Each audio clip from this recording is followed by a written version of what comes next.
അസ്സലാമു അലൈക്കും വറഹ്മത്തുള്ളാ. നമ്മുടെ കൂടെ സാരിഫും അതേപോലെ തന്നെ ഷാനുമാണ് ഇന്ന് നമ്മൾ സംസാരിക്കുന്നത്. ചിന്തകൾ പൂക്കുന്ന ഇടമാക്കുന്ന ഒരു വ്യക്തിയുടെ അല്ലെങ്കിൽ നമുക്കെല്ലാം പരിചയമുള്ള രവിചന്ദ്രൻ്റെ ഒരു വാദഗതികളാണ് നമ്മൾ ഇന്ന് എക്സ്പോസ് ചെയ്യാൻ പോകുന്നത്. ആദ്യ കേൾവിയിൽ ഉൾക്കൊള്ളാനാവാത്തതും പിന്നീട് ആ കേട്ടതിൽ എന്തൊക്കെയോ ശരിയില്ലേ എന്ന് തോന്നിപ്പോകുന്ന ചില ചിന്തകളുണ്ട് നമുക്ക് ചുറ്റും, നമുക്കിടയിലും. അത്തരത്തിൽ ചിന്തകൾ പൂക്കുന്നിടമാക്കുന്ന ഒരാൾ, നമ്മളൊക്കെ സ്വന്തമായി ചിന്തിക്കാൻ പ്രേരിപ്പിക്കുന്ന ഒരാൾ, അത്തരത്തിൽ വ്യക്തിത്വമാണെന്ന് കൂടിയത് പ്രൊഫസർ രവിചന്ദ്രൻ.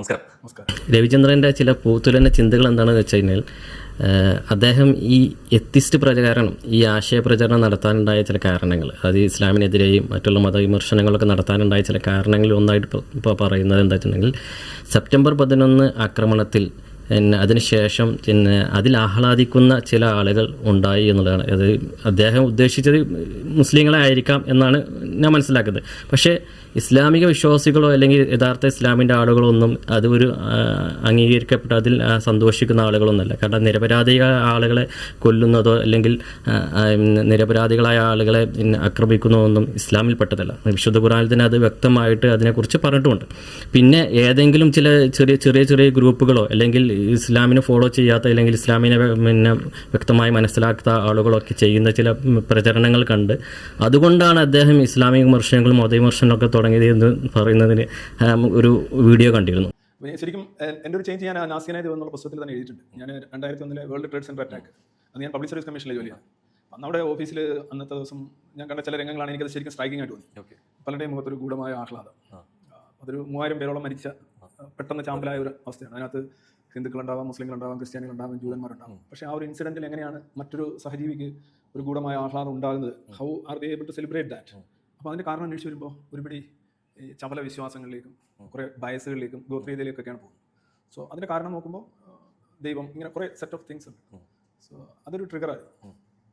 ഇത്രത്തോളം വലിയ മരണങ്ങൾ, ആ മരണത്തിൽ അപ്പോൾ ഇദ്ദേഹം ഇതിൽ പറയുന്നത് ഈ ആക്രമണങ്ങൾ സെലിബ്രേറ്റ് ചെയ്യാനുണ്ടായ കാരണങ്ങൾ ഒന്ന് പറയുന്നത് എന്താ വെച്ചിട്ടുണ്ടെങ്കിൽ ഇത് വിശ്വാസത്തിൻ്റെ അടിസ്ഥാനത്തിലാണെന്ന്.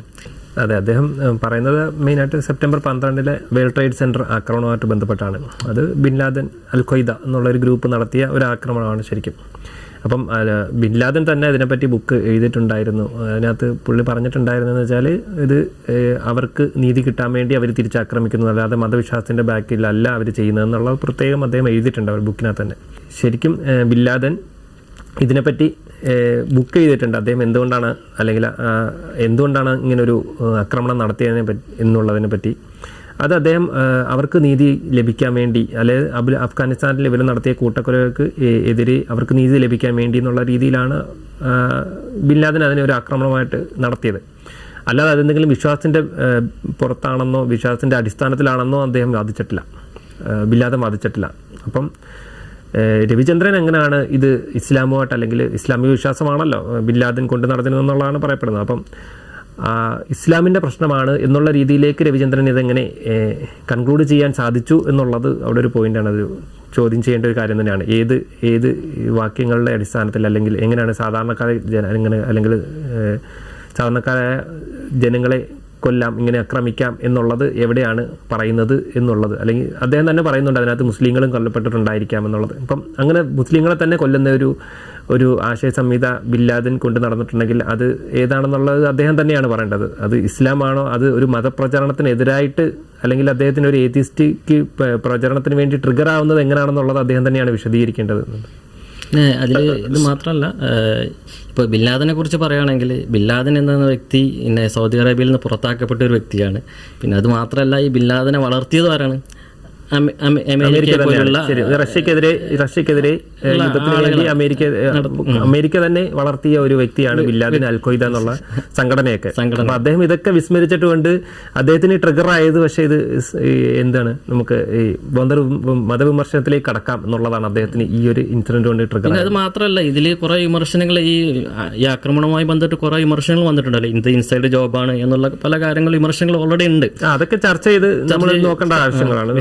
അതിനകത്തൊരു കൺക്ലൂഷൻ ഒന്നും പറയാനല്ല ഇവിടെ ശരിക്കും ഉദ്ദേശിക്കുന്നത്. പക്ഷേ അങ്ങനെ ഒരു കാര്യങ്ങൾ ചർച്ചകളൊക്കെ നടക്കുന്നുണ്ട്. ഈവൻ അവിടെയും അമേരിക്കയിലുള്ള ചില സംഘടനകൾ തന്നെ അങ്ങനെ നടത്തുന്നുണ്ട് എന്നുള്ളതാണ്. അല്ല, ഇതിലിപ്പോൾ സ്പെസിഫിക്കലി ബിൻ ലാദൻ്റെ വാദം എന്ന് പറഞ്ഞാൽ, നബി സല്ലല്ലാഹു അലൈഹി വസല്ലം വളരെ കൃത്യമായി പറഞ്ഞിട്ടുണ്ട് സ്ത്രീകളെയും കുട്ടികളെയും കൊല്ലാൻ പാടില്ല എന്നുള്ളത്.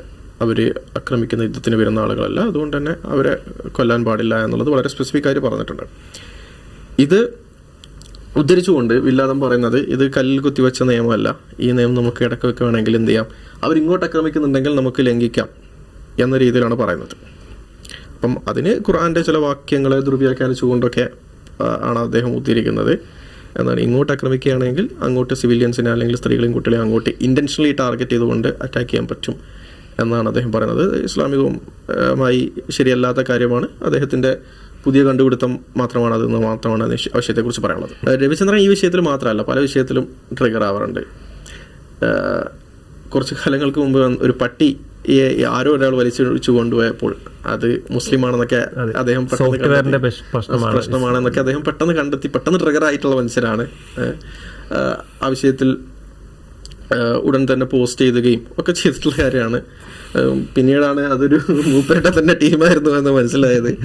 അപ്പം മേ ബി അദ്ദേഹം എനിക്ക് തോന്നുന്നു നിരീശ്വരവാദത്തിനെതിരെ ചിലപ്പോൾ സംസാരിക്കേണ്ടി വരുമായിരിക്കും, കാരണം അത് നിരീശ്വരവാദിയായിരുന്നു എന്നാണ് പറയുന്നത്. അപ്പം അവരെ ഇൻഫ്ലുവൻസ് ചെയ്ത വിഷയത്തിൽ അവരെ പ്രേരിപ്പിച്ചതൊക്കെ മതമാണ് എന്നായിരുന്നു മൂപ്പരുടെ കണ്ടുപിടുത്തം.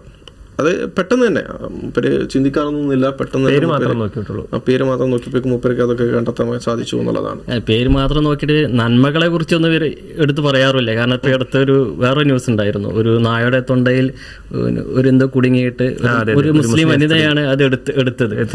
പച്ചക്കറികളിലുള്ള എല്ലാ ജീവികൾക്കും നന്മ ചെയ്യണമെന്നാണ് ഇസ്ലാം പഠിപ്പിച്ചിട്ടുള്ളത്. അപ്പം ഈ വിഷയത്തിൽ നമുക്കറിയാം, ഇസ്ലാമിക ചരിത്രത്തിൽ ഒരു സംഭവം കാണാൻ കഴിയും.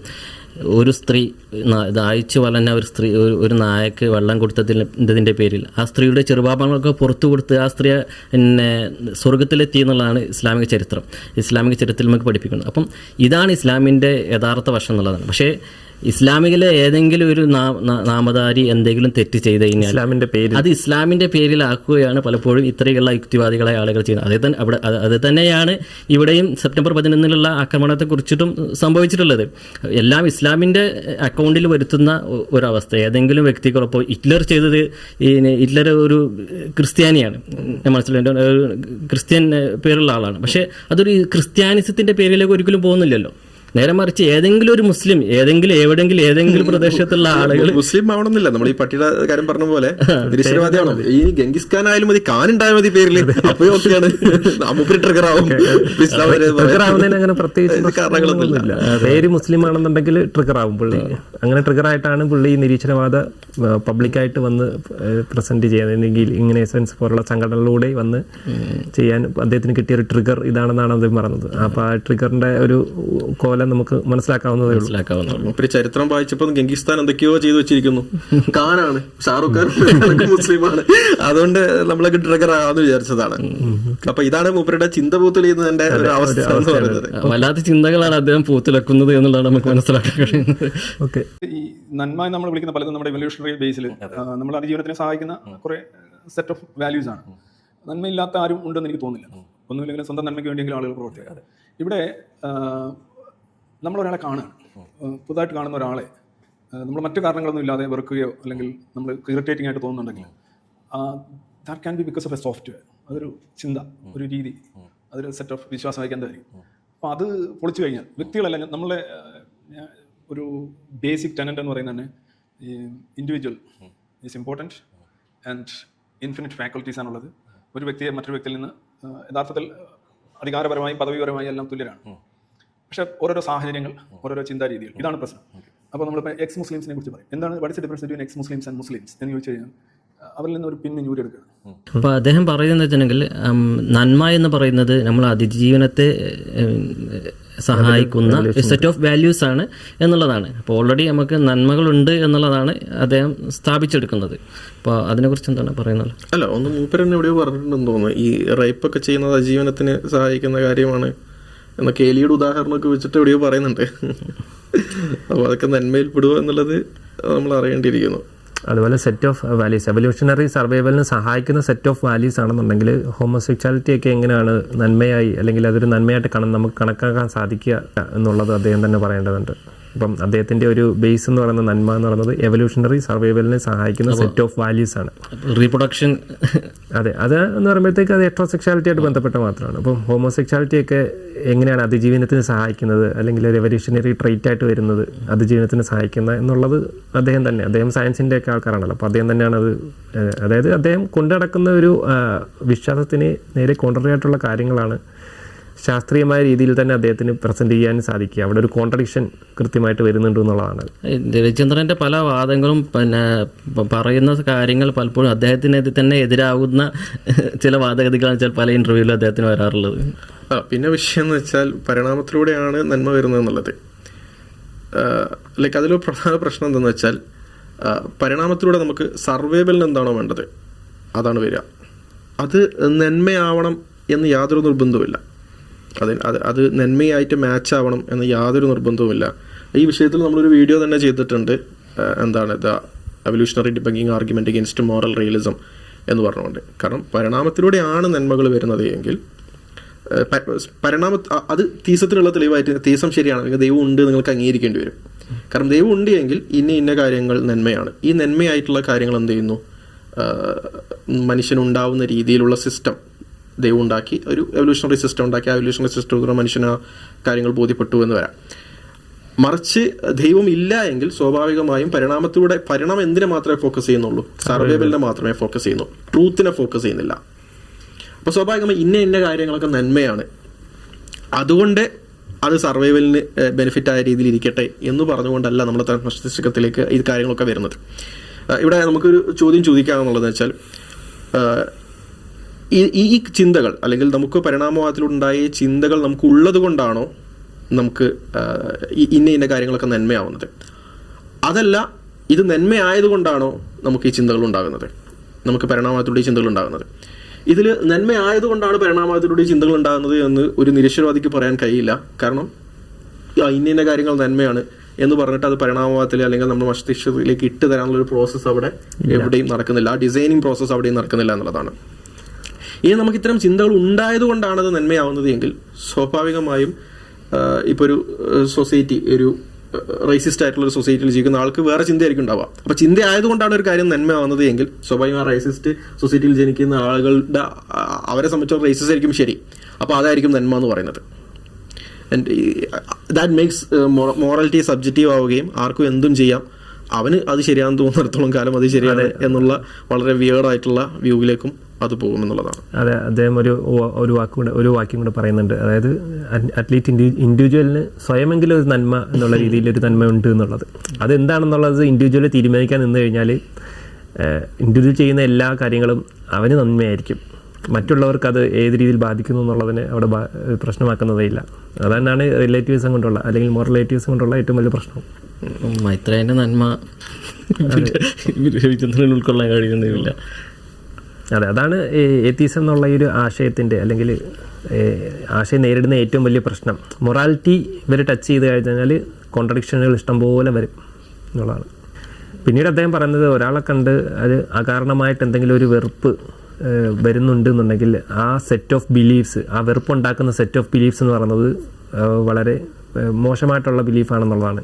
ഇവിടെ നമ്മൾ തന്നെ നേരത്തെ ഉദാഹരണം പറഞ്ഞതാണ്. അപ്പം ജസ്റ്റ് ഒരു പേര് കണ്ടതിൻ്റെ പേരിൽ അത് ഏത് ആശയത്തിൽ നിന്നുള്ള ആളാണ് എന്നുള്ള രീതിയിൽ വന്ന് വെറുപ്പ് പ്രചരിപ്പിക്കുന്നത് ആരാണെന്നുള്ളത് നമുക്ക് കാണാൻ വളരെ വ്യക്തമാണ്. അദ്ദേഹത്തിൻ്റെ പോസ്റ്റുകളിലൂടെയും അദ്ദേഹത്തിൻ്റെ സംസാരങ്ങളിലൂടെയൊക്കെ വ്യക്തമാണ്. അപ്പം അദ്ദേഹം ഇത് അദ്ദേഹത്തോട് തന്നെ ചോദിക്കാൻ അല്ലെങ്കിൽ പറയേണ്ട ഒരു കാര്യമായിട്ടാണ് നമുക്കത് മനസ്സിലാക്കാൻ സാധിക്കുന്നത്. കാരണമായിട്ട് എന്ത് വെറുപ്പാണ് അദ്ദേഹത്തിന് ഈ മുസ്ലിങ്ങളോട് അല്ലെങ്കിൽ ഇസ്ലാം എന്നുള്ള ഒരു ആശയത്തിൽ പ്രതിദാനം ചെയ്യുന്ന ആൾക്കാരോടുള്ളത് എന്നുള്ളത്. ഒരു പേര് കണ്ടാൽ തന്നെ ചെങ്കിസ് ഖാൻ ആയാലും ബില്ലാദനായാലും പേരുണ്ടെന്നുണ്ടെങ്കിൽ അത് ഇസ്ലാമിലേക്ക് വരവയ്ക്കുകയും മുസ്ലിങ്ങളെല്ലാം കുറ്റക്കാരാക്കി മാറ്റുന്ന രീതിയിലേക്ക് കൊണ്ടുവരാൻ ശ്രമിക്കുന്നത് അദ്ദേഹം തന്നെയാണെന്നുള്ളതാണ് ഒരു വസ്തുത. അപ്പം അദ്ദേഹത്തോട് തന്നെ ഈ ഒരു ക്വസ്റ്റ്യൻ ചോദിക്കണം. അല്ലെങ്കിൽ അദ്ദേഹത്തിൻ്റെ ആശയം എന്ന് ഏത്തീസം എന്നുള്ള ആശയം അദ്ദേഹത്തിൻ്റെ അഭിപ്രായപ്രകാരം തന്നെ അതൊരു മോശമായിട്ടുള്ള ഒരു ആശയമാണ് എന്നുള്ള രീതിയിലാണ് ഇത് കൊണ്ടെത്തിക്കുന്നത് ശരിക്കും. പിന്നെ അദ്ദേഹം പറയുന്ന ഒരു വിഷയം എന്തുണ്ടെങ്കിൽ അദ്ദേഹം ഒരു ഉദാഹരണം പറയുന്നുണ്ട്. ഒരു എക്സ് മുസ്ലിമും മുസ്ലിമും തമ്മിലുള്ള വ്യത്യാസം എന്താണെന്നുള്ളത്, എങ്ങനെയാണ് ഇവർ തമ്മിൽ വ്യത്യാസപ്പെടുന്നുള്ളത് അത് നമുക്കൊന്ന് കേൾക്കാം. പക്ഷേ ഓരോരോ സാഹചര്യങ്ങൾ, ഓരോരോ ചിന്താ രീതികൾ, ഇതാണ് പ്രശ്നം. അപ്പോൾ നമ്മളിപ്പോൾ എക്സ് മുസ്ലിംസിനെ കുറിച്ച് പറയും. എന്താണ് watts the difference between ex Muslims and Muslims എന്ന് ചോദിച്ചു കഴിഞ്ഞാൽ അവരിൽ നിന്ന് ഒരു പിന്ന് ഞൂരെടുക്കുകയാണ്. ലൈക്ക് നമ്മൾ നിങ്ങളെ ന്യൂ ജനിലൊക്കെ യക്ഷിയിൽ നിന്ന് പിന്നൂരി പാലെ തറക്കുന്നത്. അപ്പോൾ ആ ഒരു സാധനം മാറ്റുമ്പോൾ ഡിസ്കണക്റ്റഡ് ആകുമ്പോൾ they become a man without Islam ആവുകയാണ്. അപ്പോൾ ഇത്തരത്തിലുള്ള ഹിന്ദുയിസം ആയാലും ഇസ്ലാമിസം ആയാലും അല്ലെങ്കിൽ ക്രിസ്ത്യാനിറ്റി ആയാലും ഈ ഒരു സാധനം മാറ്റുമ്പോൾ മനുഷ്യന് വല്ലാത്തൊരു മാറ്റം വരും. അവന് തൊട്ടടുത്ത് നിൽക്കുന്നതിനോട് ഈ കാരണത്താൽ ഉണ്ടാകുന്ന പകയോ വിദ്വേഷമോ വെറുപ്പോ വിവേചനബോധം ഉണ്ടാകുന്നില്ല. അപ്പോൾ ഇതിനെ മാറ്റുക എന്നുള്ളത് സമൂഹത്തിന്റെ മൊത്തത്തിലുള്ള ഒരു അഡ്വാൻസ്മെന്റിന് വളരെ സഹായകരമായിരിക്കും. അപ്പം അങ്ങനെ ചെയ്യാതിരിക്കാൻ I decide to do that's a difference. അപ്പോൾ അദ്ദേഹം പറയുന്നത് എന്താണെന്ന് വെച്ചാൽ ഒരാണി ഊരുന്നത് പോലെ ഒരു മനുഷ്യൻ്റെ യശിയിൽ നിന്ന് അദ്ദേഹം ഒരു ഉപമ പറഞ്ഞാണ്, യശിയിൽ നിന്ന് ഒരു ആണി ഊരുന്നത് പോലെ വേറെ യശിയിൽ നിന്ന് മനുഷ്യനാകുന്നു എന്നുള്ള ഒരു ആ വിശ്വാസത്തിൻ്റെ പ്രശ്നമാണ് എല്ലാം, അതായത് മുസ്ലിങ്ങളിലുള്ള വിശ്വാസത്തിൻ്റെ പ്രശ്നമാണ്. ആ ആണി കണ്ട് ഊരിക്കഴിഞ്ഞാൽ എന്താകും? അയാൾ നല്ല മനുഷ്യനാകും എന്നാണ് അദ്ദേഹം ഇവിടെ ഉദ്ദേശിക്കുന്നത്. ഇവിടെ നമുക്കിപ്പോൾ ഉള്ള ഇസ്ലാം വിമർശകരായ മുസ്ലിങ്ങൾ എടുത്ത് പരിശോധിച്ച് നോക്കിയാൽ നമുക്ക് തോന്നുന്നത് എന്താണെന്ന് വെച്ചാൽ ഈ പിന്ന് ഉരുമ്പോഴത്തേക്കും അവർക്കൊരു പിരിവെട്ടുക എന്നൊക്കെ പറയത്തില്ല. അപ്പം നമുക്ക് കുറച്ച് നോർമലായിരുന്ന ആൾക്കാർ കുറച്ചുകൂടെ അബ്നോർമലായിട്ട് പ്രവർത്തിക്കുക എന്നുള്ളത്. ഇവൻ ആരിഫ് ഹുസൈൻ്റെ വീഡിയോസൊക്കെ കാണുമ്പോൾ നമുക്ക് വളരെ മനസ്സിലാക്കാൻ പറ്റുന്നേ ഉള്ളൂ ഈ എന്തോരം ഇസ്ലാമിക വിരോധമാണ് അദ്ദേഹം യാതൊരുവിധ അടിസ്ഥാനമോ യുക്തിയോ ഇല്ലാതെ പറയുന്നതെന്നുള്ളത്. അദ്ദേഹം പറഞ്ഞു വെച്ച് നോക്കുമ്പോൾ അതെ പിന്നെ ആ ഒരു പിരിവെട്ടിയതിൻ്റെ പ്രശ്നങ്ങൾ മുസ്ലിങ്ങളിൽ നമ്മൾ കാണുന്നുണ്ട്. നമ്മൾ അവരുടെ ഈ മുസ്ലിങ്ങളുടെ ആശയപരമായിട്ടുള്ള സംവാദങ്ങൾ കാണുമ്പോൾ അങ്ങനെ ഒരു പ്രശ്നം ഉള്ളതായിട്ട് നമുക്ക് കാണുന്നുണ്ട്. ശരിക്കും പുള്ളി പറഞ്ഞു ഒരു പിന്നുരിയ മാതിരി അല്ലെങ്കിൽ ഒരു പിരിവെട്ടിയ മാതിരി ഒരു പ്രശ്നം അദ്ദേഹത്തിനുണ്ട്, ഈ മുസ്ലിങ്ങൾക്ക് ഉള്ളതായിട്ട് നമുക്ക് തോന്നാറുണ്ട്. അതെ, ഈ സോഫ്റ്റ്വെയർ ഇല്ലാത്ത ആളായിരുന്നു ജിങ്കിസ്ഥാനും. മൂപ്പര് പിരിവെട്ടിയപ്പോഴാണ് കുറെ പേരൊക്കെ വന്നത്. അതേപോലെ ആ പൊട്ടിയെ വലിച്ചയച്ചു കൊണ്ടുപോയ ആളും ഈ ആളായപ്പോഴാണ് ഈ പ്രശ്നങ്ങളൊക്കെ ഉണ്ടായത്. ഇവൻ ഈ അടുത്ത് ഒരു ആക്രമണം നടത്തിയിട്ടുണ്ടായിരുന്നല്ലോ ഇവര് മറ്റേ വണ്ടി കയറ്റി കൊണ്ടുവന്നു. അതെ വണ്ടി കയറ്റി ബോംബ് സ്ഫോടനം നടത്തിയ മുസ്ലിം ഭീകരാക്രമണം ലൂസായിട്ടുണ്ടായിരുന്നു തോന്നുന്നു. അപ്പം അത് ഈ പുതിയ സോഫ്റ്റ്വെയറിന്റെ പ്രശ്നമാണ്. പഴയ സോഫ്റ്റ്വെയർ മാറ്റി പുതിയ സോഫ്റ്റ്വെയർ അപ്ഡേറ്റ് ചെയ്യുമ്പോൾ ഒരു പ്രശ്നം കാണാറുണ്ട്. അദ്ദേഹം പറഞ്ഞ മാതിരി തന്നെ സോഫ്റ്റ്വെയറിന്റെ പ്രശ്നമാണ്. സോഫ്റ്റ്വെയർ എന്താണെന്നുള്ളതാണ് നമ്മൾ നോക്കേണ്ടത്. ഇപ്പൊ ഇവിടെ തന്നെ മൂപ്പരും ഈ വെറുപ്പ് പ്രചരിപ്പിക്കുന്നത് ഈ സോഫ്റ്റ്വെയറിന്റെ ഒരു പ്രശ്നമാണെന്ന് നമ്മൾ മനസ്സിലാക്കുന്നത്. മേ ബി അദ്ദേഹം നിരീശ്വരവാദമൊക്കെ വിട്ട് ഇസ്ലാമൊക്കെ സ്വീകരിക്കുമ്പോൾ കുറച്ചും കൂടി മനുഷ്യത്വപരമായിട്ട് അത് നമുക്ക് ഈവൻ ഇസ്ലാം സ്വീകരിച്ചിട്ടുള്ള ആൾക്കാർ അവര് പരിശോധിച്ചാൽ മതി. അവരെ പഠനവിധേയമാക്കിയാൽ തന്നെ നമുക്ക് മനസ്സിലാക്കാവുന്ന ഒരു കാര്യമാണ്. മൂപ്പരുടെ മണ്ടത്തരം അവസാനിപ്പിക്കാൻ അറിയില്ല, മേ ബി അറ്റ്ലീസ്റ്റ് വെറുപ്പെങ്കിലും അവസാനിപ്പിക്കാൻ സാധ്യതയുണ്ട് എന്നുള്ളതാണ്. അപ്പോൾ നമ്മൾ ഈ വീഡിയോയുടെ ഉദ്ദേശം ആ പിരികളൊക്കെ ഒന്ന് ശരിയാക്കുക എന്നുള്ളതാണ്. എങ്ങനെ ശരിയാക്കാൻ പറ്റും എന്നുള്ളതാണ് നമ്മൾ ആലോചിക്കുന്നത്. ഇൻഷാ അല്ലാഹ്.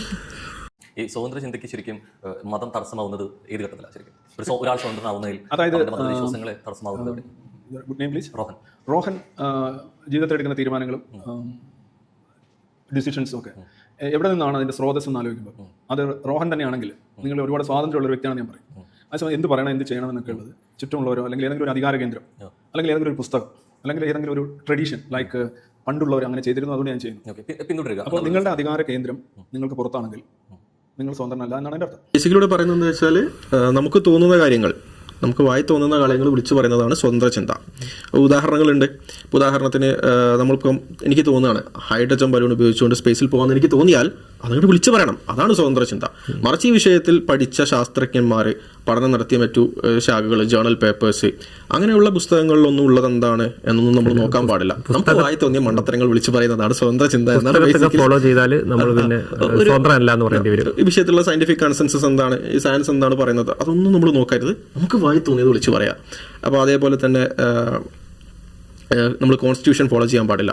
നമുക്ക് തോന്നിയതുപോലെ ചെയ്യണം. ഗവൺമെന്റിന് ഒരു അധികാരം ഗവൺമെന്റിന് ഫോളോ ചെയ്യാൻ പാടില്ല, ഒരു കോൺസ്റ്റിറ്റ്യൂഷൻ ബുക്കിനെ ഫോളോ ചെയ്യാൻ പാടില്ല.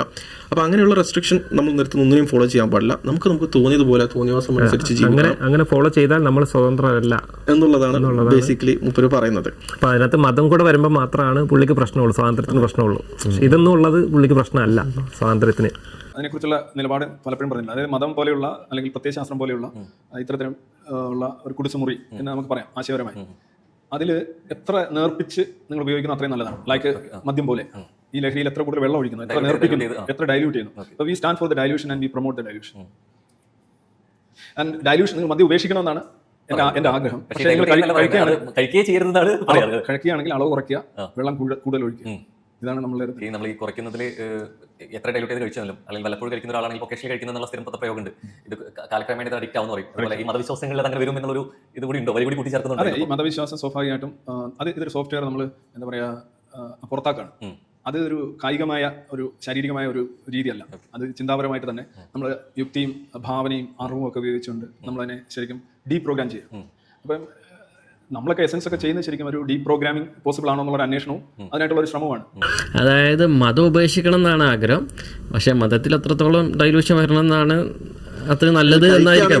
കഴിക്കുകയാണെങ്കിൽ അതാണ് ബെറ്റർ. ഒഴിവാക്കുകയാണ് നല്ലത്. അതല്ല മതം തന്നെ ഇല്ലായിരിക്കും, പക്ഷെ ഇനി അത് മതത്തിലുള്ളവർ തന്നെ അത് എത്രയും ഡൈലൂട്ട് ചെയ്യുന്നു, ആ വിശ്വാസാചാരങ്ങൾ ഫോളോ ചെയ്യാതെ എങ്ങനെ പോകണോ അതാണ് ഉത്തരങ്ങൾ ഉദ്ദേശിക്കുന്നത്. ഈ ഉദാഹരണം പറഞ്ഞപ്പോൾ മൂപ്പര് പറയുന്നത് മദ്യമാണ് ഉദാഹരണമായിട്ട് കൊണ്ടുവരുന്നത്. മദ്യം ഉപേക്ഷിക്കപ്പെടേണ്ട ഒന്നാണ്, ഒരു മോശം കാര്യമായതുകൊണ്ടാണല്ലോ ഉദാഹരണം പറയുന്നത്.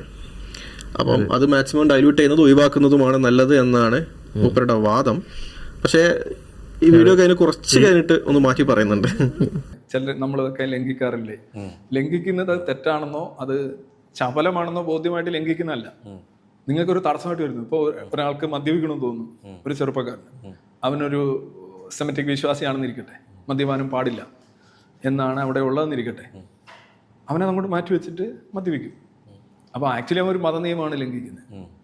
ഇവിടെ മദ്യപാനത്തിൻ്റെ കാര്യം പറഞ്ഞതിന് ശേഷം അദ്ദേഹം കുറച്ച് ഈ ഒരു വീഡിയോയിൽ തന്നെ കുറച്ച് സമയം കഴിഞ്ഞതിന് ശേഷം ഒരു മതത്തിലുള്ള ഒരാൾക്ക് റെസ്ട്രിക്ഷൻ്റെ ഉദാഹരണമായിട്ട് ഈ മദ്യപാനം തന്നെ അദ്ദേഹം പറയുന്നുണ്ട്. അതായത് മതത്തിൽ നിൽക്കുന്ന ഒരു വ്യക്തിക്ക് മദ്യപിക്കാൻ സാധിക്കില്ല, കാരണം മദ്യപാനം എന്നുള്ളത് മതത്തിൽ നിഷിദ്ധമായതുകൊണ്ട് തന്നെ. ഇവിടെ അദ്ദേഹം ഒരു മദ്യപാനം മോശമാണ് എന്നുള്ളത് കൊണ്ടാണല്ലോ മതത്തിനെ കമ്പയർ ചെയ്യാൻ വേണ്ടി ഒരു പ്രശ്നമുണ്ട് എന്നുള്ള രീതിയിലാണ് ആദ്യത്തെ സംസാരിച്ചത്.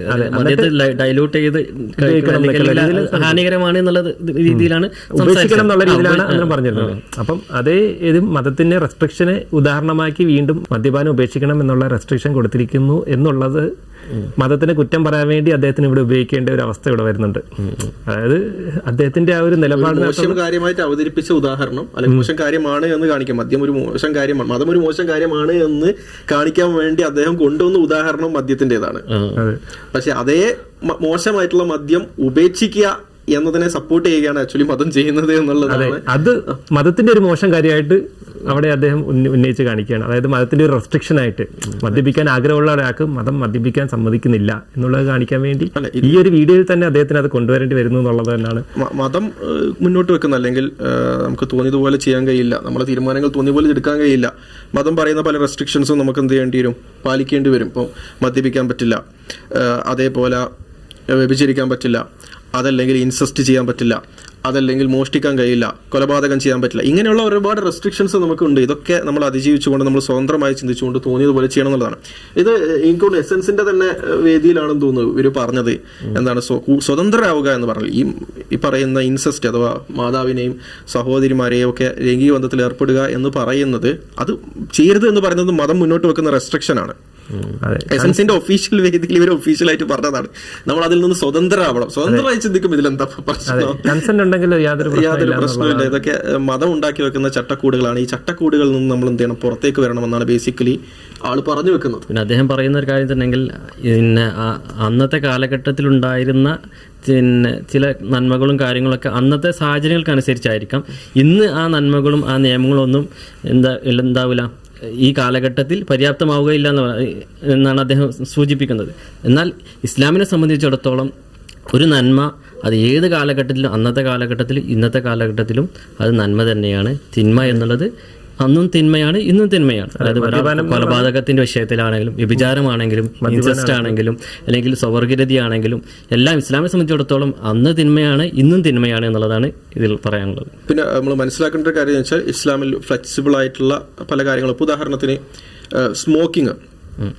സ്മോക്കിംഗ് ഒരു കാലഘട്ടത്തിൽ അനുവദിച്ചിട്ടുണ്ടായിരുന്നു, പക്ഷെ പിന്നീട് അത് നിരോധിക്കുകയാണ് ഉണ്ടായത്. അത് കാരണം എന്താണ്? ഇസ്ലാമിലെ പൊതു നിയമമാണ് സ്വന്തത്തെ നശിപ്പിക്കുന്ന അല്ലെങ്കിൽ സ്വന്തം ശരീരം നശിപ്പിക്കുന്ന രീതിയിലുള്ള കാര്യങ്ങൾ ചെയ്യാൻ പാടില്ല എന്നുള്ളത് ആയതിൻ്റെയാണ്. അതിന്റെ അപ്ലിക്കേഷൻ ആയിട്ട് നമുക്ക് വരുന്നതാണ് എന്ത്, ഇന്ന സാഹചര്യങ്ങളിൽ നമുക്ക് പിന്നീട് എന്താണ് സ്മോക്കിങ്ങിനെ കുറിച്ച് മനസ്സിലാക്കി, ഇതിന് ഇത്രയും ഡേഞ്ചറസ് ഉണ്ട്, ഹാർംഫുൾ എഫക്ട്സ് ഉണ്ട്, ക്യാൻസറസ് ആയിട്ടുള്ള കാര്യങ്ങൾ വരും എന്നുള്ള മനസ്സിലാക്കിയ സമയത്ത് സ്വാഭാവികമായും ഇസ്ലാമിന്റെ അധ്യാപനമാണ് എന്ത്, ഇത് ചെയ്യരുതെന്നുള്ളത്. അപ്പം കാലത്തിനനുസരിച്ച് മാറുമോ എന്ന് ചോദിച്ചാൽ ഇസ്ലാമിന്റെ ചില ബേസിക് റൂൾസ് ഉണ്ട്, ചില ബേസിക് ആയിട്ടുള്ള കാര്യങ്ങൾ. ഇപ്പം മറ്റൊരാൾ ഉപദ്രവിക്കാൻ പാടില്ല എന്നുള്ളത്. അത് പറഞ്ഞു കഴിഞ്ഞാൽ അത് 1400 വർഷങ്ങൾക്ക് മുമ്പോ അല്ലെങ്കിൽ 2000 വർഷങ്ങൾക്ക് മുമ്പ് ഉപദ്രവിക്കുക, ഇപ്പൊ ഉപദ്രവിക്കുക, അങ്ങനെ മാറാൻ പോകുന്ന സാധനമല്ല. പക്ഷെ ചില കാര്യങ്ങൾ മാറാം. ചിലപ്പോൾ അന്ന് നമ്മൾ ഉപദ്രവമാണ് എന്ന് കരുതാത്ത ചില കാര്യങ്ങൾ പിന്നീട് ഉപദ്രവമാണ് എന്ന് കരുതിയേക്കാം. അത് മനസ്സിലാക്കുമ്പോൾ അതിനനുസരിച്ച് അത് മതത്തിന്റെ അകത്തുള്ളത് തന്നെയാണ്. അത് ഡൈലൂഷൻ അല്ല, അത് പെർഫെക്ഷൻ ആണ്, അല്ലെങ്കിൽ മതത്തിന്റെ സ്ട്രിക്റ്റ് ആയിട്ട് ഫോളോ ചെയ്യാണ്. അപ്പം ഇസ്ലാമിൽ വളരെ ബേസിക് ആയിട്ടുള്ള ഫണ്ടമെന്റൽ ആയിട്ടുള്ള കാര്യങ്ങളുണ്ട്. ഈ ഫണ്ടമെന്റൽ ആയിട്ടുള്ള മോറൽസ് ഒരു കാലഘട്ടത്തിൽ മാറില്ല. ഇപ്പം വേറൊരാളെ ഉപദ്രവിക്കാൻ അന്യായമായി ഉപദ്രവിക്കാൻ പാടില്ല എന്നുള്ളത് കാലത്തിനനുസരിച്ച് മാറുന്നൊരു നിയമമല്ല. എന്നാൽ അതേ സമയത്ത് ചില കാര്യങ്ങൾ കാലത്തിനനുസരിച്ച് മാറുന്നതുണ്ടാവാം. അത് അക്കാലഘട്ടത്തിൽ, ഉദാഹരണത്തിന് നമ്മൾ ഇസ്ലാമിൽ ഒരു നിയമമാണ് എന്ത്, ഫിത്ർ സക്കാത്ത് കൊടുക്കണം എന്നുള്ളത്. ഫിത്ർ സക്കാത്ത് ഒരു രാജ്യത്തനുസരിച്ച് മാറും. ഇപ്പൊ ചില സ്ഥലങ്ങളിൽ കാരൊക്കെ കൊടുക്കലായിരിക്കും പണ്ടത്തെ കാലത്ത് ഫിത്ർ സക്കാത്തിന് കൊടുക്കുക. ഇപ്പൊ നമ്മുടെ നാട്ടിലാണെങ്കിൽ നമ്മൾ അരിയാണ് കൊടുക്കുക. അത് അതാത് നാടുകളിലെ പ്രധാന ഭക്ഷണം കൊടുക്കണം എന്നുള്ളതാണ് അതിന്റെ നിയമം. അപ്പൊ ആ നിയമം മാറുന്നുണ്ട്. അത് പണ്ട് കാരൊക്കെ കൊടുത്തിട്ട് നമ്മൾ ഇപ്പോഴും കാരൊക്കെ കൊടുക്കാന്നല്ല നമ്മൾ ചെയ്യുന്നത്. അവിടെ നിയമം മാറുന്നുണ്ട്. പക്ഷെ അതിന്റെ ഫണ്ടമെന്റൽ നിയമം എന്താ? ബേസിക് ആയിട്ടുള്ള ഫണ്ടമെന്റൽ നിയമം എന്ന് പറയുന്നത് വിശപ്പ് അന്നത്തെ ദിവസം, പെരുന്നാളിന്റെ ദിവസം പട്ടിണി എടുക്കുന്ന ഒരാളും ഉണ്ടാവാൻ പാടില്ല. എല്ലാവർക്കും ഭക്ഷണം ലഭിക്കണം. അപ്പം അവര് എല്ലാവരും കഴിക്കുന്ന പൊതുഭക്ഷണം ദാനം ചെയ്യുക എന്നുള്ളതാണ് നിയമം. ആ നിയമം ഒരു കാലഘട്ടത്തിലും മാറുന്നില്ല എന്നുള്ളതാണ്. ദാനധർമ്മം ചെയ്യണം എന്നുള്ളത് മാറുന്നില്ല. പക്ഷേ ദാനധർമ്മം എന്ന ക്വാണ്ടിറ്റി ചിലപ്പോൾ മാറിയേക്കാം. കാരണം അന്നത്തെ സ്വർണ്ണത്തിന്റെ വിലയല്ല ഇന്നത്തെ സ്വർണ്ണത്തിന്. അങ്ങനെ ഉള്ള കാര്യങ്ങൾ ഉണ്ടാവാം. അവിടെ ഫ്ലെക്സിബിൾ ആവേണ്ടടുത്ത് ഇസ്ലാം ഫ്ലെക്സിബിൾ ആണ്. എന്നാൽ ഒരു കാലഘട്ടത്തിലും മാറാത്ത ചില ബേസിക് ആയിട്ടുള്ള നിയമങ്ങളുണ്ട്. അതായത് ഒന്നാണ് നമ്മൾ പറയുന്നത് ഇൻസെസ്റ്റ് തെറ്റാണ് എന്നുള്ളത്. അത് എല്ലാ കാലഘട്ടത്തിലും അങ്ങനെ തന്നെ ആയിരിക്കും ഉണ്ടാവുക. കുറെ ഒരു 100 വർഷം കഴിഞ്ഞാൽ മാതാവിനെ ഭോഗിക്കാം എന്നുള്ള മണ്ടൻ വിശ്വാസം ഉണ്ടെങ്കിൽ അത് നിങ്ങൾ മാത്രം സ്വതന്ത്രരായാൽ മതി, ഞങ്ങൾക്ക് ആ സ്വാതന്ത്ര്യം വേണ്ട എന്ന് വളരെ വിനയത്തോടെ അപേക്ഷിക്കുകയാണ്. എത്തീസം എന്ന് പറയുന്നത് ഒരു ഡിഫോൾട്ട് കണ്ടീഷനാണ്. You are bone atheist. പിന്നെ നിങ്ങളിലേക്ക് ഒരു സാധനം കയറ്റുകയാണ് ചെയ്യുന്നത്. അപ്പോഴും നിങ്ങൾ you are atheist about other religions and other faith and other parties and all other. But you are A believer in your system, your beliefs or your creed. Okay. പക്ഷെ മറ്റുള്ളതിനെ സംബന്ധിച്ച്, അതായത് 99.9% വിശ്വാസങ്ങളെ സംബന്ധിച്ച് നിങ്ങൾ എത്തീസ്റ്റാണ്. നിങ്ങളുടെ ചക്രവിശ്വാസത്തിൽ മാത്രമാണ് നിങ്ങൾക്ക് ഈ പറയുന്ന ഒരു ഭ്രമം ഉണ്ടാകുന്നത്. അതൊരു കൈൻഡ് ഓഫ് ഈ വീഡിയോ എന്നിറങ്ങിയതാണ് 2 ദിവസം മുന്നേ. 2 ദിവസം പറഞ്ഞു. ഞാൻ വിചാരിച്ചൊരു 10-30 വർഷം മുമ്പ് ഇറങ്ങിയത്. ഈ 99% ഒക്കെ നമ്മൾ അന്ന് കേട്ട് അന്ന് റിപ്ലൈ കൊടുത്തിട്ട് മടുത്ത സാധനമാണ്. അത് പോട്ടെ, മൂപ്പർക്ക് ഇപ്പോൾ ഒരു ഇമ്പ്രൂവ്മെന്റ് ഇല്ല എന്ന് വേണം നമുക്ക് മനസ്സിലാക്കാൻ. പിന്നെ ഈ ബോൺ എത്തിസ്റ്റും ഒക്കെ പണ്ടേ വിമർശിച്ച് എന്താ പറയാ കൈ കൊടുത്തിട്ടുള്ള കാര്യമാണ്. ഇപ്പോഴും പാവം അത് പറഞ്ഞുകൊണ്ടിരിക്കുകയാണ്. അത് കേൾക്കാതെ കുറെ പാവകൾ. ഇതിൽ വീഡിയോയിൽ ഇടയ്ക്ക് അദ്ദേഹം പറയുന്നുണ്ട്, എന്താണ് ഈ പുതിയ ജനറേഷനിലുള്ള ആളുകളൊന്നും ശരിയില്ല. കാരണം പണ്ടത്തെ ജനറേഷൻ മൂപ്പര് വീഡിയോ മാത്രം കയറിയുന്ന പൊട്ടന്മാരായിരിക്കും. മൂപ്പര് എന്തെങ്കിലും പറഞ്ഞാലോ ഒക്കെ അടിപൊളിയാണെന്ന് പറഞ്ഞത്. ഈ പുതിയ ആളുകളെ സംബന്ധിച്ചിടത്തോളം മണ്ടത്തരാന്ന് അവർക്ക് പറഞ്ഞ് മനസ്സിലായി കഴിഞ്ഞു. ഇപ്പൊ അവരൊന്നും ഈ മണ്ടത്തരം പറയാറില്ല എന്നതായിരിക്കാം അദ്ദേഹം. മുമ്പത്തെ പുതിയ ജനറേഷൻ ഒന്നും ശരിയില്ല, പണ്ടത്തെ ആൾക്കാർ വയസ്സന്മാരായിട്ടുള്ള ആളുകളാണ്, അവരെ ശരിയുള്ളൂ, കാരണം അവർ അപ്ഡേറ്റ് ആയിട്ടില്ല. സ്കൂളും കോളേജും ഒക്കെ അന്ധവിശ്വാസത്തിന്റെ കേന്ദ്രമാണെന്നാണ് ബേസിക്കലി പറയുന്നത് ശരിക്കും. പിന്നെ നമ്മൾ ഈ വിഷയത്തിൽ ഒരുപാട് വീഡിയോസ് ചെയ്തിട്ടുണ്ടെന്ന് തോന്നുന്നു. ഇപ്പം ബോൺ ബിലീവേഴ്സ്, മനുഷ്യർ എന്താണ് ഫിത്രത്തിൽ ജനിക്കുന്നത്, അല്ലെങ്കിൽ ഈ പറയുന്ന രീതിയിൽ ഒരു തരം ഇതിന് വലിയ ഹയർ പവർ ഉണ്ട് എന്നുള്ള വിശ്വാസത്തോടെയാണ് നമ്മൾ ജനിക്കുന്നത്. അല്ലെങ്കിൽ സോഷ്യൽ സ്റ്റഡീസ് ഉള്ളതാണല്ലോ. അത് ജസ്റ്റിൻ ബാറ്റിന്റെ ഒരു ബുക്ക് തന്നെയുണ്ട്, ബോൺ ബിലീവേഴ്സ് എന്നുള്ള ധാരാളം. അപ്പം അദ്ദേഹം ഇവിടെ ആ സയൻസുകളൊക്കെ പതുക്കെ തള്ളിക്കളയുന്നുണ്ട്. അപ്പം സയൻസ് ഫോളോ ചെയ്യുന്ന ശാസ്ത്രീയ അവബോധം ഉണ്ടാവണം എന്നൊക്കെ പൊതുവെ അദ്ദേഹം പറയുന്നുണ്ടെങ്കിലും ഈ ഒരു കാര്യം വരുമ്പോഴത്തേക്ക് അദ്ദേഹം ഇതൊക്കെ മനഃപൂർവ്വം ഇങ്ങനെ തള്ളിക്കളയുന്ന ഒരു രീതിയാണ് നമുക്ക് കാണാൻ പറ്റുന്നത്. അല്ലെ, മൂപ്പരുടെ ആശാനായ റിച്ചാർഡ് ഡക്കിൻസ് വരെ പറയുന്നുണ്ട്, ഈ പ്രപഞ്ചത്തിലേക്ക് നമ്മൾ നോക്കുമ്പോൾ ആ പ്രപഞ്ചത്തിന്റെ മഹത്വം മനസ്സിലാക്കുമ്പോൾ ഏതൊരു സാധാരണക്കാരനും വളവില്ലാതെ ചിന്തിക്കുന്ന, നേരെ ചിന്തിക്കുന്ന ഏതൊരു വ്യക്തിയും ആദ്യം കാണുന്നത് അതിന്റെ പിന്നിൽ ഒരു സൃഷ്ടാവുണ്ട്. It seems like design, it appears like design. സ്വാഭാവികമായി അതിന്റെ പിന്നിൽ ഒരു ഡിസൈൻ ഉണ്ടെന്നാണ് നോർമലി ഒരാൾ ചിന്തിക്കാറ്. അത് തന്നെയാണല്ലോ വിശുദ്ധ ഖുർആൻ പറയുന്നത്. നിങ്ങൾ ഒരു അന്ധമായിട്ടുള്ള ഒരു വിശ്വാസമല്ലല്ലോ. വിശുദ്ധ ഖുർആനിൽ തന്നെ അങ്ങനെ ചിന്തിക്കാനാ പറയുന്നത്. ഒരു ഇങ്ങനെ നിങ്ങൾ പ്രപഞ്ചത്തിലേക്ക് നോക്കിയാൽ അല്ലേ, നിങ്ങൾ ഒട്ടകത്തെ കുറിച്ച് ചിന്തിക്കുന്നില്ലേ, അല്ലേ, നിങ്ങൾ രാപ്പകലുകൾ മാറി മാറി വരുന്നതിനെ കുറിച്ച് ചിന്തിക്കുന്നില്ലേ, ഇല്ലേ? വിശുദ്ധ ഖുർആനിൽ തന്നെ കൃത്യമായി ഭൂമിയെക്കുറിച്ച് ചിന്തിക്കാനും അല്ലെങ്കിൽ പർവ്വതങ്ങളെക്കുറിച്ച് ചിന്തിക്കാനും ഒക്കെ പറയുന്നത് എന്തുകൊണ്ടാണ്? ഈ പ്രപഞ്ചത്തിലേക്ക് നോക്കി ഇതിൻ്റെ ഡിസൈനറെ കണ്ടെത്താൻ. ആ ഡിസൈനർ ഉണ്ട് എന്ന് നമുക്ക് സ്വയം ബോധ്യപ്പെടും.